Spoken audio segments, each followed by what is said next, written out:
இன்றைக்கி வீடியோவில் ஒரு யூனிக் ரெசிபி சக்கரவள்ளி கிழங்குல கேக். பேர் கேட்கும் போதே ரொம்ப டிஃப்ரெண்ட்டாக இருக்குல்லங்க. இந்த டிஃப்ரெண்ட்டான ரெசிபி செய்கிறதுக்கு வீட்டில் இருக்க பொருளே போதும், சட்டுன்னு 20 மினிட்ஸில் ரெடி பண்ணிடலாம். எப்போல்லாம் சக்கரவள்ளி கிழங்கு வாங்குறீங்களோ கண்டிப்பாக இந்த கேக் ரெசிபியை ட்ரை பண்ணி பாருங்கள். அப்புறம் இந்த ஃப்ளஃபி அண்ட் ஸ்பாஞ்சியான கேக் ரெசிபிக்கு உங்கள் கிட்ஸ் பெரிய ஃபேன் ஆயிடுவாங்க. அது எப்படி செய்கிறதுன்னு பார்த்துடலாம். அதுக்கு தேவையான பொருட்கள்: 2 பாயில்டு ஸ்வீட் பொட்டேட்டோஸை எடுத்துக்கலாங்க, ஒரு 1/4 கப் ஓட்ஸ் எடுத்துக்கலாம், அதுக்கப்புறம் ஒரு 1/2 கப் ஆல் பர்பஸ் ஃப்ளவர் எடுத்துக்கலாங்க, ஒரு எக் எடுத்துக்கலாம், யோகர்ட் எடுத்துக்கலாங்க, சாக்கோ சிப்ஸ், சின்னமன் பவுடர் எடுத்துக்கலாம், தேவையான அளவு பேக்கிங் சோடா, ஒரு 1/2 கப் பால் எடுத்துக்கலாங்க. பாயில் பண்ண ஸ்வீட் பொட்டேட்டோவை அதோட ஸ்கின்னெல்லாம் பீல் பண்ணிக்கலாங்க. பீல் பண்ணிவிட்டு அதோட எட்ஜஸ் எல்லாம் கட் பண்ணியே எடுத்து வச்சுக்கலாம்.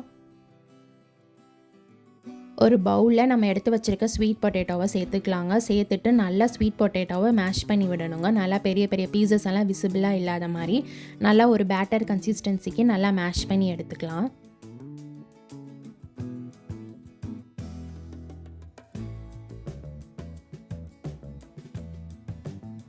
ஸ்வீட் பொட்டேட்டோ நல்லா மேஷ் ஆகவும் நம்ம எடுத்து வச்சுருக்க இன்க்ரீடியன்ஸை ஒன்றா சேர்த்துக்கலாங்க. ஓட்ஸ் சேர்த்துக்கலாம், ஒரு எக்கு சேர்த்துக்கலாங்க, கர்ட் சேர்த்துக்கலாம், அதுக்கப்புறம் ஆல் பர்பஸ் ஃப்ளோர் சேர்த்துருக்கேன். உங்கள் வீட்டில் கோதுமை மாவு இருந்தால் அதுவும் சேர்த்துக்கலாங்க, மைதா மாவு கூட சேர்த்துக்கலாம், கொஞ்சோண்டு பேக்கிங் சோடா சேர்த்துக்கலாங்க, சின்னமன் பவுடர் சேர்த்துக்கலாம், பால் சேர்த்து நல்லா ஒரு கேக் பேட்டர் கன்சிஸ்டன்சிக்கு நல்லா மிக்ஸ் பண்ணி விடணுங்க. எல்லாமே அந்த பொட்டேட்டோவோட கலந்தர அளவுக்கு நம்ம மிக்ஸ் பண்ணி எடுத்து வச்சுக்கலாம்.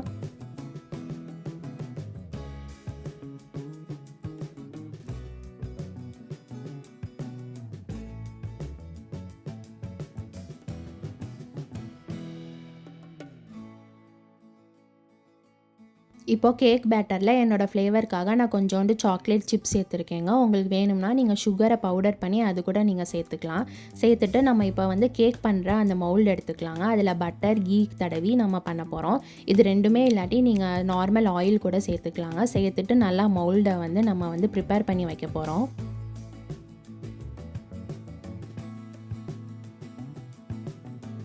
கீயால் கோட் பண்ணதுக்கப்புறம் நம்ம ரெடி பண்ணி வச்சுருக்க ஸ்வீட் பொட்டேட்டோ பேட்டரை மவுலில் ப்ளேஸ் பண்ணிக்கலாங்க. எவ்வளோ கேக் நீங்கள் பண்ண போகிறீங்களோ அவ்வளோ கேக்கான பேட்டரை மவுலில் ப்ளேஸ் பண்ணி அரேஞ்ச் பண்ணி வச்சுக்கலாங்க.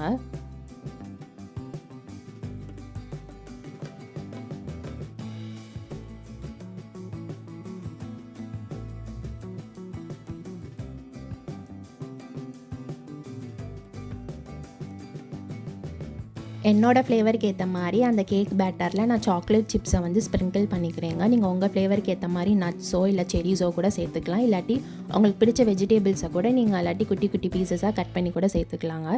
சேர்த்துட்டு எல்லாத்தையும் அரேஞ்ச் பண்ணி வச்சுக்கலாம். இன்றைக்கி இந்த கேக்கை நம்ம ஏர் ஃப்ரையர் பண்ணி செய்ய போகிறோங்க. ஓவன் யூஸ் பண்ண போகிறதில்ல. ஸோ ஏர் ஃப்ரையரில் நம்ம கேக் பேட்டரை ஒன்று ஒன்றா ப்ளேஸ் பண்ணிக்கலாங்க. ப்ளேஸ் பண்ணிவிட்டு ஏர் ஃப்ரையரில் 170 டிகிரி செல்சியஸ் 20 நிமிஷம் நம்ம ஏர் ஃப்ரை பண்ணி எடுக்க போகிறோங்க. ஸோ எல்லாத்தையும் ப்ளேஸ் பண்ணிவிட்டு க்ளோஸ் பண்ணி டைம் செட் பண்ணி வச்சுக்கலாம்.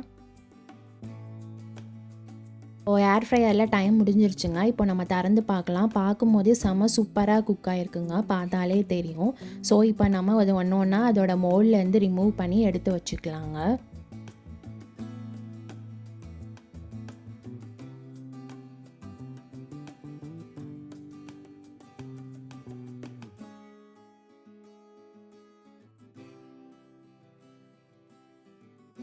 ஸோ அவ்வளோதாங்க, சூப்பரான ஸ்வீட் பொட்டேட்டோ கேக் ரெடி ஆயிடுச்சு. பார்க்கும் போதே செம்ம டெம்டிங்காக இருக்குல்லங்க. கண்டிப்பாக நீங்களும் இந்த ரெசிபியை வீட்டில் ட்ரை பண்ணி பாருங்கள்.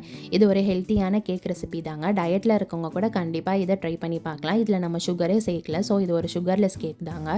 ஸோ எவ்வளோ ஃப்ளஃபி அண்ட் ஸ்பாஞ்சியாக வந்திருக்கு பார்த்தீங்களா? ஸோ கண்டிப்பாக நீங்களும் இந்த ரெசிபியை ட்ரை பண்ணி பார்த்துட்டு எப்படி இருக்குன்னு சொல்லுங்கள்.